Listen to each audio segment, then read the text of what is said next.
बहुत समय पहले की बात है। अमेरिका के एक सुनसान इलाके में एक विशाल और पुरानी हवेली खड़ी थी जिसे लोग हिल हाउस कहते थे। यह कोई सामान्य हवेली तो नहीं थी। गांव के लोग कहते थे कि हिल हाउस जिंदा है, इसके भीतर जो भी प्रवेश करता है उसका डर और अकेलापन हवेली महसूस कर सकती है। कुछ लोगों की तो कहानी यहाँ भी थी कि हवेली अपने भीतर फंसे लोगों को कभी नहीं छोड़ती। इस हवेली की कहानी सुनकर डॉक्टर मार्कव, जो भूत प्रेत और मानसिक शक्तियों के विशेषज्ञ थे, उसने एक प्रयोग करने का फैसला किया। उनका उद्देश्य था यह पता लगाना कि क्या हिल हाउस सच में भूतों से भरी हुई है या यह केवल लोगों के मन का डर है। इसके लिए उन्होंने 4 लोगों को हवेली में बुलाया। पहली व्यक्ति थी एलेनोर, एक अकेली और संवेदनशील महिला। बचपन से ही उसे अजीब अनुभव होते रहे थे। वह अक्सर अपने घर में भी अनजानी आवाजें सुनती थी। कभी कभी फर्नीचर अपने आप हिलता हुआ लगता और अकेलेपन का डर उसके साथ हमेशा रहता। वह अपने माता पिता के मरने के बाद पूरी तरह से अकेली हो गई थी। उसका जीवन अन्य लोगों की तुलना में बहुत ही सीमित और नियंत्रित था। दूसरी थी थियो, जो मानसिक शक्तियों वाली आत्मविश्वासी महिला थी। थियो के पास एक असाधारण क्षमता थी। वह दूसरों के भावनाओं को महसूस कर सकती थी और उनके प्रभाव को स्वयं पर ले सकती थी। तीसरा था ल्यूक, जो मजाकिया, बेफिक्र और निश्चित इंसान था। वह अपनी हंसी और चुलबुली प्रवृत्ति से समूह में हल्कापन लाता था। चौथे थे डॉक्टर मार्कव स्वयं, जो इस प्रयोग के लिए पूरी तरह से तैयार थे और अपनी किताबों और नोट्स के माध्यम से हवेली के रहस्यों का अध्ययन करने के लिए उत्साहित थे। चारों लोग गर्मियों के मौसम में हिल हाउस पहुँचे। हवेली का आकार बहुत बड़ा था।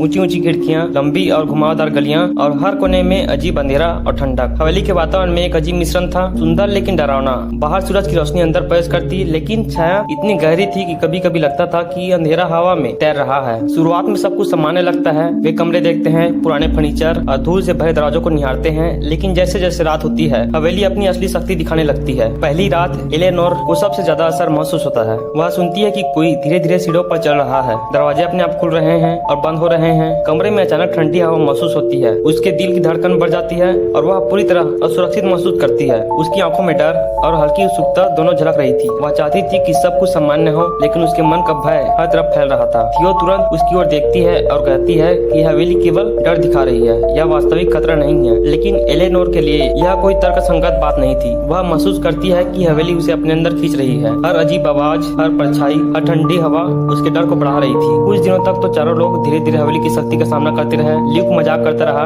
यह कहते हुए कि हवेली डरावनी नहीं है, यह केवल पुरानी इमारत है। डॉक्टर मार्कव अपने नोट्स में हर घटना दर्ज करते रहे, हवेली की ऊर्जा और अजीब गतिविधियों का अध्ययन करते रहे। लेकिन एलेनोर धीरे धीरे मानसिक रूप से कमजोर होने लगी थी। वह अक्सर खिड़की के पास खड़ी होकर बाहर की ओर देखती, पेड़ों की हिलती हुई छाया और अंधेरे में झलकती परछाइयों को निहारती रहती। एक रात एलेनोर अकेले अपने कमरे में बैठी थी। हवेली उसके चारों ओर मंडरा रही थी। दीवारों पर अजीब परछाइयां दिखाई दे रही थी। एक ठंडी हवा उसके चेहरे को छू रही थी। उसे महसूस हुआ कि घर उसे अपनी ओर खींच रही है। उसकी आंखों में डर और उत्सुकता का मिश्रण था। डर कि वह फंस सकती है और उत्सुकता कि वह हवेली की असली शक्ति को देख सकती है। वह खिड़की के पास गई और बाहर अंधेरे में झांकी। जंगल के पेड़ों की छायाएं हवा में हिल रही थी। जैसे ही उसने और करीब देखा, उसे ऐसा लगा कि पेड़ और हवेली दोनों उसे देख रही हो। रात का अंधेरा और हवेली की परछाइयां एक अजीब डरावनी छवि बना रही थी। अगली सुबह डॉक्टर मार्कव ने देखा कि एलेनोर बहुत कमजोर और थकी हुई लग रही थी। उन्होंने उससे बात की, लेकिन एलेनोर ने खुद को समझाने की कोशिश की कि वह ठीक है। लेकिन हवेली की शक्ति धीरे धीरे उसे अपनी गिरफ्त में ले रही थी। दिन बीतते गए। रात के समय हवेली की गतिविधियां और बढ़ती गई। फर्नीचर अपने आप हिलने लगे। दरवाजों की आवाजें तेज और लगातार होने लगी। दीवारों पर अजीब परछाइयां और आकृतियां दिखाई देने लगी। एलेनोर अब पूरी तरह से महसूस कर रही थी कि हवेली उसके मन को पढ़ सकती है। उसके डर, अकेलेपन और भावनाएं हवेली के लिए ईंधन बन गई थी। एक रात एलेनोर ने फैसला किया कि वह अकेले कार से बाहर जाएगी। जैसे ही वह कार में बैठती है और बाहर निकलती है, उसकी नजरें हवेली की ओर जाती है। उसे लगता है कि हवेली उसे रोकना चाहती है, लेकिन उसका डर और साहस दोनों उसे कार चलाने के लिए मजबूर करते हैं। एलेनोर कार चलाती है, लेकिन अचानक कार नियंत्रण खो देती है। वह एक बड़े पेड़ से टकरा जाती है। उसकी जान वहीं समाप्त हो जाती है। कहानी खुली छोड़ दी जाती है। या तो उसने आत्महत्या की या हवेली ने अपनी शक्ति से उसे निगल लिया। इस कहानी का मूल संदेश साफ है। हिल हाउस सिर्फ